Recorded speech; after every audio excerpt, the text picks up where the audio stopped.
विधि के विधान को कोई ठीक ठीक समझ नहीं सकता। जिसके पास प्रचुर परिणाम में भोजन पदार्थ है उसमें पाचन शक्ति नहीं है, और जिसमें पाचन शक्ति है उसे भोजन नहीं मिलता। बड़ा विचित्र खेल है भगवान का। एक विद्वान है ऐसे अद्भुत, घर में खाने की व्यवस्था नहीं, और जिसमें न विद्या है, न बुद्धि है, न तेज है, न बल है, अपार धन वैभव। भगवान की लीला बड़ी विचित्र है। आवश्यकता से अधिक अर्थ भरा पड़ा है। जहां संतान है वहां धन नहीं है, और बड़े धनी है और एक को लड़का नहीं। बड़ा विचित्र भगवान का खेल है। कवि ब्रह्मा जी की सृष्टि रचना में बड़ी भारी भूल देख रहे हैं। देखिए स्वर्ण कितना सुंदर है, अगर उसमें सुगंध होती तो ब्रह्मा जी भूल गए। अगर स्वर्ण में सुगंध दे देते तो क्या कहना था। ईख के डंडे में जब इतनी मिठास है तब यदि उसमें फल लगता तो कितना बढ़िया होता। सोने में सुगंध नहीं दी, ईख में कोई फल नहीं दिया। ब्रह्मा जी बड़ी भूल कर गए। जब चंदन की लकड़ी में इतनी सुगंध है तो उसमें फूल होता, चंदन का फूल, तो कितना बढ़िया होता। ये भी ब्रह्मा जी भूल गए।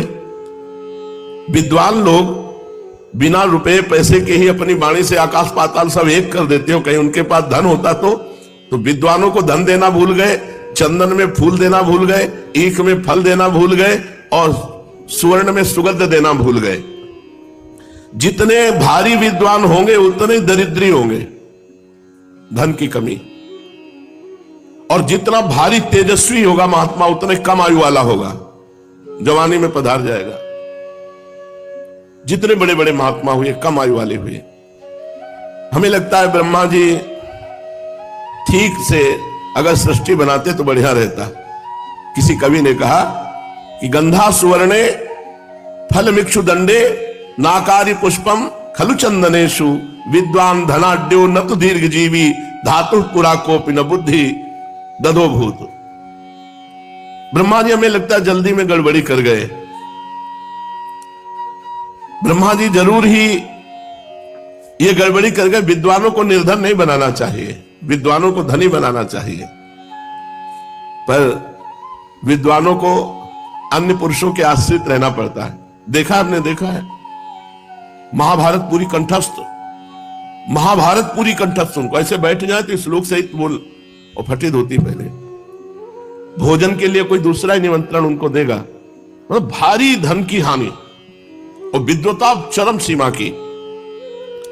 ऐसा ही कुछ महाप्रभु के घर में था। विद्वता ज्ञान वैराग्य भक्ति की मूर्ति है महाप्रभु। अब बूढ़ी मैया है, कोई पूर्व की प्रॉपर्टी नहीं है, अब ब्याह हो गया है तो अर्थ की आवश्यकता है।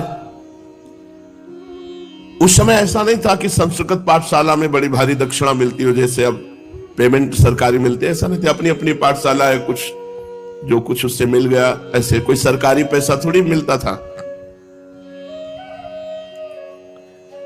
अब ये तो कहो कि बड़ी सौम्य और सहनशील लक्ष्मी देवी थी, जो कभी अपनी कोई मांग ही महाप्रभु से नहीं की। जो कुछ घर में उसी से काम चला रहे। निमाई पंडित विद्वान थे, गुणवान थे, रूपवान थे, तेजवान थे, पर धनवान नहीं थे। सांसारिक धन नहीं था उनके यहां, निर्धनता का साम्राज्य था। किंतु निमाई पंडित को तनिक भी इसकी व्यथा नहीं थी कि मैं निर्धन हूं। उनके सामने किसी भी प्रकार की परिस्थिति उनको दुख नहीं दे सकती थी। यह भगवान में चित्त जोड़ने से होता है। निमाई को जरा भी परवाह नहीं थी कि हमारे घर में धन नहीं। उन दिनों योग्य और नामी पंडित देश विदेशों में अपने योग्य छात्रों के साथ भ्रमण करते थे। सदगृहस्थ ऐसे विद्वानों को धन दे दिया करते थे, पूजा करते थे, वस्त्र आदि दे दिया करते थे। कुछ विद्वानों ने निमाई से कहा कि आप भी थोड़ा भ्रमण करो, तो भ्रमण करने से कुछ विद्वता का प्रकाश होगा और धन मिल जाएगा, जिससे परिवार का पोषण होगा। तो निमाई की भी पूर्व बंगाल में भ्रमण करने की इच्छा हुई। उन्होंने अपनी माता की अनुमति से अपने कुछ योग्य छात्रों के साथ पूर्व बंगाल की यात्रा की। उस समय लक्ष्मी देवी को उनके पिता के घर में रख दिया। मतलब बड़ी विचित्र भगवान की बात है कि ऐसे महापुरुषों के घर में भी ऐसी अव्यवस्था, जबकि बड़े बड़े मूर्खों में खूब धन संपत्ति देखी गई। तो ये वैसा ही है जैसे भगवान प्रकट हो रहे हैं देवकी वसुदेव जी कारागार में। यही भगवान की बड़ी विचित्रता है। जिनका नाम ले ले तो भवबंधन मुक्त हो जाए, वो स्वयं आ रहे हैं और माता पिता बंधन युक्त है।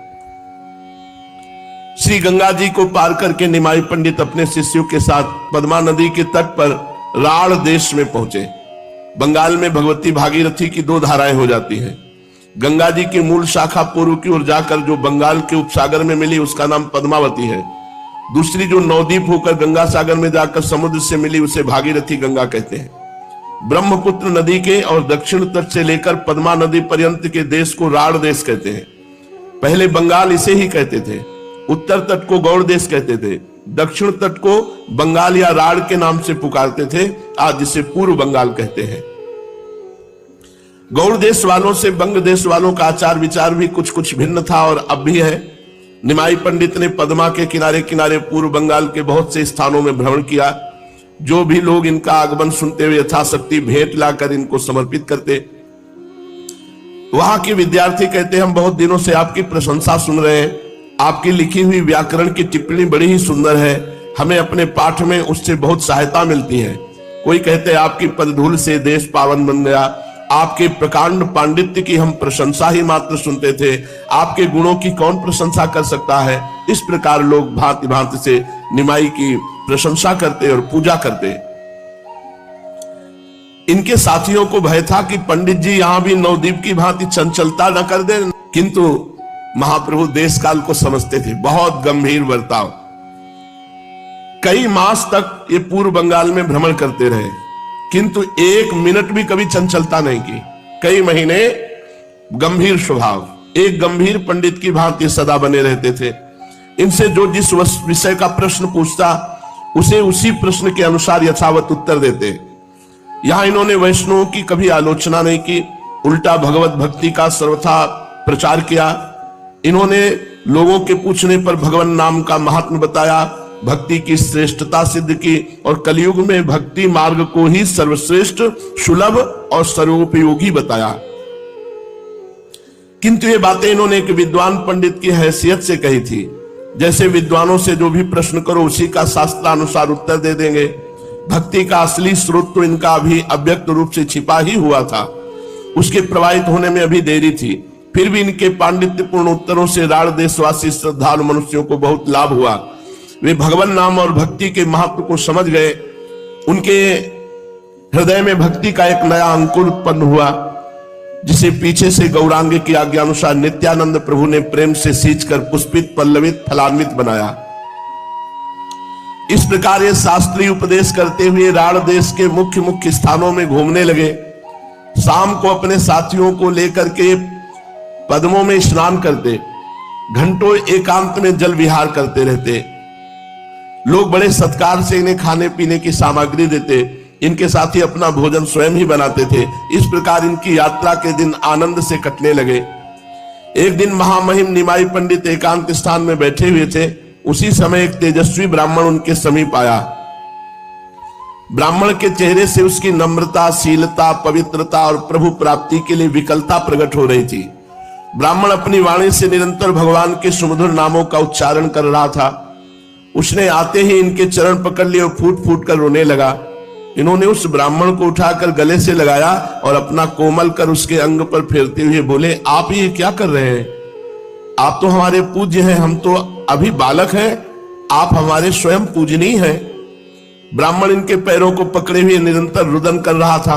वो कुछ सुनता ही न था, बस हिचकियां भर भर कर जोरों से रोता ही था। महाप्रभु ने आश्वासन देते हुए कहा, बताओ तो इस प्रकार रुदन क्यों कर रहे हो? तुम पर क्या विपत्ति आ गई? मंगलमय भगवान तुम्हारा भला करेंगे।